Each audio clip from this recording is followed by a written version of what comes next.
All right, and welcome to the Fantasy Six Pack Network. My name is Joe Bond, founder of FantasySixPack.net. With me during our Week 7 Waiver Wire is Corey Pieper. What's going on, man? Just another week down, brother. It's exciting fantasy football week again.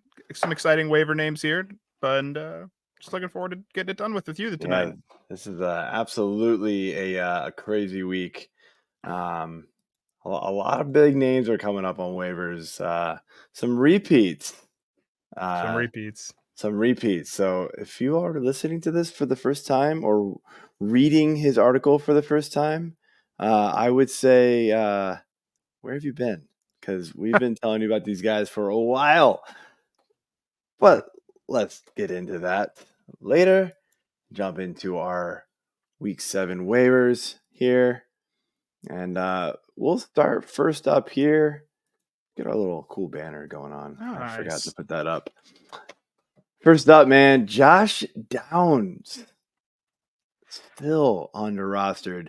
Still doing it again. 9 targets, 7 receptions. I mean, the yardage isn't really there. Scoring touchdowns in PPR, man. That's 7 receptions, man. 7 points. Like, okay. Just just pick him up. Like, running out of things to say here. Another day, 9 targets, 7 catches, 66 yards and a TD. So you got 4 weeks there. I went back 3 weeks because that first week he came back from the injury. Right. Over the last 3 weeks, you're 30 targets, 24 catches, 217 yards, and 2 touchdowns. He is the wide receiver 4 in PPR over the last 3 weeks. Yeah. Not on a total basis there. Only behind Jamar Chase, Drake London, Chris Godwin.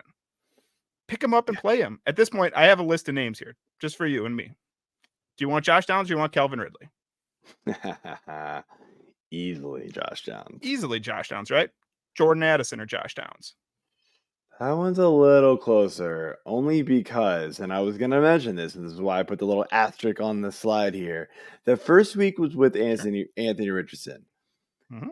He was supposed to come back this week. They said they were going to hold him out another week just for precaution. You kind of wonder really what that was all about, but look, the Colts really didn't look that great. So, like, I think it's pretty easy for them to make the change back, and when that does happen, It lowers the volume. the ceiling, right? It lowers the ceiling of Josh Downs. But I still think it's still a safe. Maybe instead of 9 for 66, we're talking 5 for 50. I mean, I still think you need he's to be still people need to rosterable. be adding Josh Downs here. At this, and if Joe Flacco plays, like, he's just a start. He's just a start. Yeah, no, absolutely. It's no different than Tank Dell to me. With Joe Flacco, he's Tank Dell. Pick him up and play him, guys. If not better if you consider sorry, I'm trying to find my dog to make sure he's not eating something he's not supposed to. Fun times over here. What you get on the Fantasy Six Pack Waiver Wire show. Yeah, man. And squeaky toys. No. Yeah, it's interesting for him. But yeah, I think him and Addison are close only because Addison has that role. Sam Darnold's been playing well. And I think they're close when Richardson is the quarterback. But I like that name. Yeah. So, all right, moving on here to our second one, another repeat, Tyrone Tracy Jr. The last 2 week stats there are on the board. Rushing total wasn't awesome this week, but you didn't need it when he did all the work he did in the passing game. That's what it's another week where he looks like the best running back on the Giants. That's where we're at here. It's another week. He looks like the best player. Yeah, you got it there. You mentioned it. He only ran for 50 yards on 17 carries, so not even 3 yards a carry. He did score their only touchdown. The only touchdown of the day, his first career rushing touchdown. And then it's I mentioned it last week. This is a guy who was a college receiver at Iowa, and he showed it yesterday. They lined him up wide a couple times. I think he caught all 7 of his targets. No, 6 receptions, 57 yards. So that's 22.7 points. That's a top 5 PPR finish again this week. If you saw the game, even though he only averaged under 3 yards a carry, he looked awesome. He was making guys miss. He was making plays out of nothing. The line was giving him, I mean, the Giants line has been a problem for a few years here. But as long as Singletary out, Tracy's a pick up and start. When Singletary gets back, which could be this week, I don't see him supplanting Tyrone Tracy. I think it'll lower the ceiling of Tyrone Tracy, but he's already proven to me that he needs to be on the field in this system, whether that's playing slot receiver, getting some carries, gadget player. I think they have to find a way to get Tyrone Tracy 10 to 15 touches a week. Suddenly the Giants offense has some pretty interesting pieces with Malik when he's healthy, Tyrone Tracy, Wan'Dale Robinson's been plenty useful. It's kind of a fun offense. It may not be the most high scoring, but like they're on the field a lot. And there's a lot of volume all around because even though Daniel Jones like isn't that great, it's just a lot of short yardage stuff. So these guys are just racking up the PPR points. So yeah, I mean it's very, very useful for us in fantasy. I agree. I've got a couple shares for the Giants, and I did not think I would have any of that offense this year. So, all right, moving on here. Probably the one of the most popular waiver wire picks this week is Isaac Guerendo, 49ers. Of course, we know Jordan Mason went out Thursday night, very early in that game. I put the stats up here in week 6. And then right below it, I put some stats there about Guerendo versus Patrick Taylor. Just because I think, and I'll let you speak on it, but I think there might be a little overspending on Guerendo this week because of that split. Yeah, I would agree with that. I think you have to, don't go out and break the bank on him, but 10% of your fab budget, something like that, for the chance that you get a San Francisco 49ers running back, because this is the opportunity in the NFL, right? Going back the last few years, it's been Christian McCaffrey, who, when he's healthy, is the 1-1, right? But before that, remember the excitements for players like Matt Breida when he would get an opportunity in this system, or Elijah Mitchell, where it's just the way the system works with their zone rushing scheme that you can pick up huge chunks of yards. Look at how good Jordan Mason's been. He's second in the league in rushing yardage behind only Derrick Henry, and he missed a half in there. So for those of you who don't know Isaac Guerendo, he is a rookie running back who started at Wisconsin, transferred to Louisville for his final year. I think he was a grad student, had this blow up combine where at 221 pounds, he runs the 40-yard dash in 4.33 seconds. So he's a physically gifted running back. Now, here's the reason that there's 2 reasons you don't want to blow your bank on this. AC sprain, and I don't exactly know how long Jordan Mason will be out. They haven't officially said that he won't play next week. I doubt it, but maybe.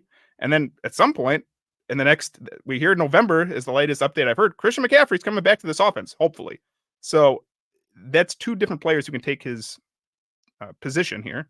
So temper your projections, because when they return, Guerendo will have not much value. And then you mentioned it, Patrick Taylor. This is not going to be even, I don't think, Jordan Mason, who essentially got all the volume in the first 6 weeks of the season for the Niners. I think Patrick Taylor split in, and he looked pretty good too when they gave him the ball. So I'm expecting, if Jordan Mason misses time, Guerendo's probably a top 20 running back most weeks, but more like 70-30 split type of thing, with Guerendo getting 70% of the work, Patrick Taylor getting 30% of the work. But I'm still playing him over like whoever Cleveland rolls out there at running back, I think, for the time being, for example. I think he's a better pick than that. Here's one: Isaac Guerendo or Tank Bigsby? Easily Tank Bigsby for me. With the ETN injury? I think he's got and I just think he's got a safer role moving forward. I think if you like are desperate for that 1 week like splash play, maybe it's Guerendo. But I mean, look, ETN's not healthy, so that may not even be a thing, right? Yeah. I think it's easily Bigsby for me. Yeah, I can get behind that, but I do think as long as Jordan Mason's out, you can pick up Isaac Guerendo and start him the next few weeks. Absolutely. Yep. Yeah. Yep. No, and I'm with you. I'm drafting up the usage article, and I mentioned all those things there where I think it's going to be a little bit of a split, and then, I mean, technically Jordan Mason's day to day right now, so who knows? Exactly. And then yeah, Team C. So yeah, it's all kind of a murky situation where when he initially went down, it was like, oh boy, 100% of the fab, all in, right? And then it was like, well, wait a minute, maybe not. But next up here, Mr. Sean Tucker, the surprise of the weekend. Like, holy smokes, did this come out of nowhere?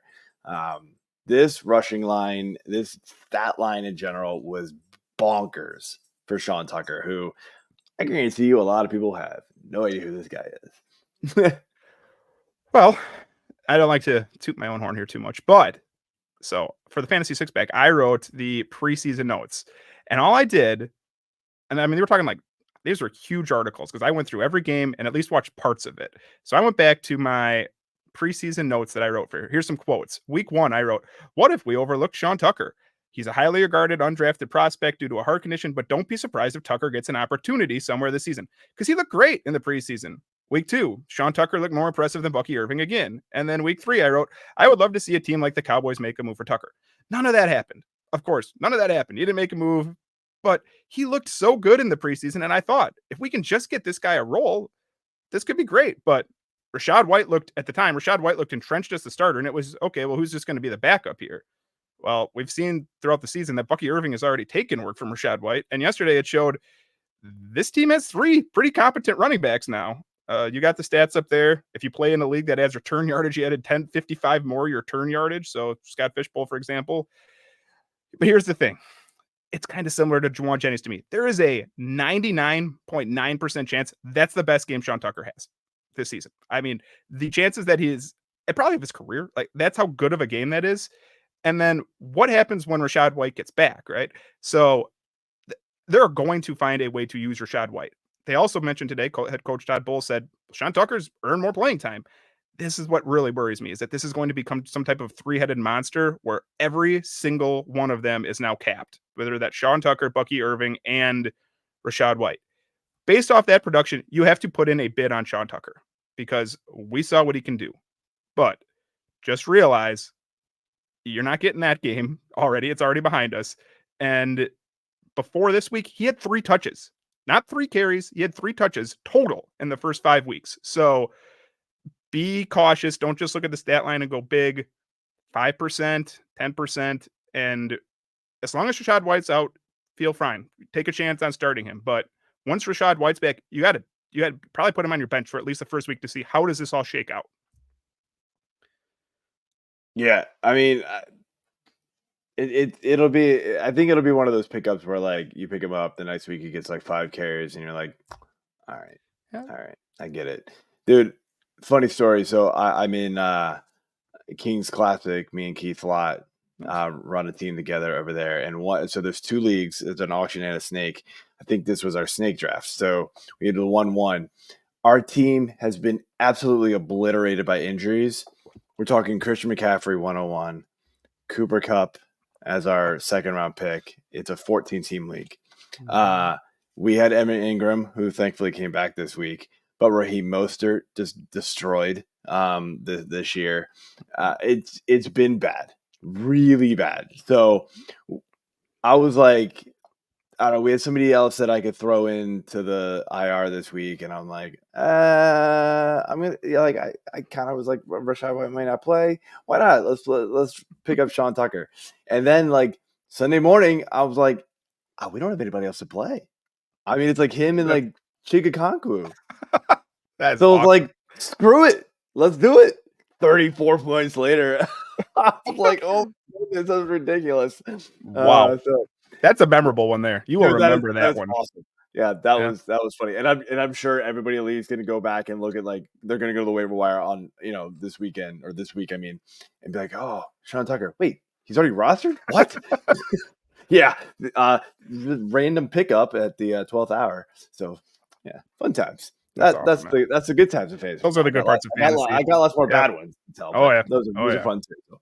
All right, next up, Demario Douglas. New England Patriots, new quarterback in town. Maybe this is a real thing. Yeah, I've always been a Demario Pop Douglas fan. I mean, this is the those of you who have not learned by now. I like the volume receivers. This is the Wan'Dale Robinson. This is the Josh Downs. It's actually kind of similar because right. So Drake May takes over as quarterback of the Patriots. Josh Downs was his primary wide receiver at North Carolina, and he's even compared him or Demario Douglas to Josh Downs, saying, look, these guys get open in the same way, where they're open right away. They're operating in the slot, and I'm looking his way right away. And that's what it looked like. He's got 9 targets yesterday, the 3rd week out of 4, actually, that he's had exactly 9 targets, 6 catches for 92 yards. That is the most a New England Patriots wide receiver has had since Christmas Eve in 2022. 92 yards. That is how long it has been since they've had that type of passing production. And then he got his first career touchdown. Congratulations to Mario. He had that great quote after the game where he said he was going to sleep with the football. So you do you, man.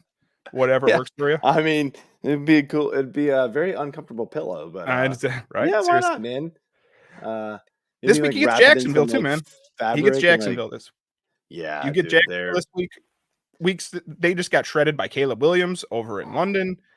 Week before, Josh Downs, I just compared him to. He had the 9 for 69 against him. Nico shredded him for 150. You can absolutely play Demario Douglas this week. And then yeah, as we navigate bye weeks here, look, I just think he's going to be a consistent 12 to 15 PPR point option. I don't know. It's kind of like Josh Downs. I don't know if there's ever going to be some huge blow up performances in there unless he has some catch and runs like he had yesterday. But mhm, I think he's going to get 8 to 10 targets a week in this offense. They're going to be playing from behind often, right, and they're going to be throwing the ball. And this is, at least through one day, Drake May talked about it. This is the guy he's going to look to. Top yeah. receiver in an offense that throws the ball a lot. I want that on my team. Yeah, I made a point in the users article that I like talking about Drake May and just he put a little life into this passing offense, which I don't think we saw coming. He already has passed for 1/3 of the yards that Brissett threw, and he's thrown for more touchdown passes already on the entire season. Like that's how bad Brissett was. I mean, the change needed to be made, but it was also like your team's not going anywhere. Just whatever. But it's fun. At least make these guys somewhat interesting. I will say, super deep stash, like deep league guy. Don't forget about Kendrick Bourne. Hmm? He is coming back from the IR. He's played 2 games. He saw his snap share, no, his routes run go from 10 to 22 in the first 2 weeks. It's a good I one. think he's going to get more involved in this passing offense. They do not have a number 2 receiver. Jalen Polk doesn't look ready. No. And Kendrick Bourne was really good last year before he got hurt. So not Yeah, normal waiver wire pickup, but deep league guy. That's the guy that I'm eyeing up. I like it. You heard So it here first. all right, last. I think this is the last one. Hmm? Juju Smith-Schuster, Kansas City Chiefs receiver. I mean, last man standing, right? That's pretty much it. And that's actually, so you have week 6 there. That's actually week 5. They didn't play yesterday. So when you're Oh listening to man, my this, bad. My that's bad. okay. No. But when you're listening to this, everybody, he should be a free agent in most leagues right now. Like you should be Yeah. able to go at him if you're listening to this right now because bye week, they didn't. I was shocked to see that he was only 30% owned after the game that he had last Monday Yeah. night. Oh, So that's crazy. you got it in there, like 8 targets, 7 catches, 130 yards. It's just an opportunity thing again. Rashee Rice is gone. He's not coming back this season. Hollywood Brown is out for the season. It sucks. Xavier Worthy, though, he's an undersized big play threat. Yep. And there's a role in the Chiefs offense for that. But Travis Kelce is certainly his production looks like it's coming back because they has to be, but he can't get every target. Like you can't get every ball thrown to him. So we've seen Juju Smith-Schuster be effective in this offense just 2 years ago. It feels like it's forever ago because he was such a non-factor last year in New England, but 2022, he had 101 targets with the Chiefs for 78 receptions, 933 yards, and 3 touchdowns. That's really good. You can get this guy on waivers. I think he was 30% owned. And there is, barring a trade, which I'm not predicting trades, there is no one in this offense that's taking this role from him. Justin Watson's not taking that role from him. Sky Moore's been a disaster his whole career. Mecole Hardman is another speed option. None of those players are taking this underneath role that we've seen Rashee Rice thrive in, and Juju in his first game thrived in it too. So Yeah. maybe they make a trade. I'm not predicting it, but until then, pick him up. You can play Juju Smith-Schuster. Yeah. I mean, I know a lot of people are like, "Oh, Devontae Adams." The Raiders They're are not not trading him trading interdivision. There's them no to way the they're trading him in that division. interdivision trade. Like, those don't happen. No, no. All right, man. Well, that is it for our week 7 waivers, everybody. I hope you enjoyed it, and hope we gave you some good information. Make sure you go check out the article that Corey wrote over on Fantasy Six Pack. It is out live already, and of course, become an all access member. You're going to get access to not only his full article, which is 20 over 30 players deep when you count the 6 that are free. I know that. You get access to our award winning rankings, the DFS content we have, and then of course our Discord where you get access to all of us and just talking football, asking your custom league questions directly to us there. Use promo code F6P NFL24, save 15%. That's all we got. Happy hunting on the waiver wire, guys. See ya. See ya.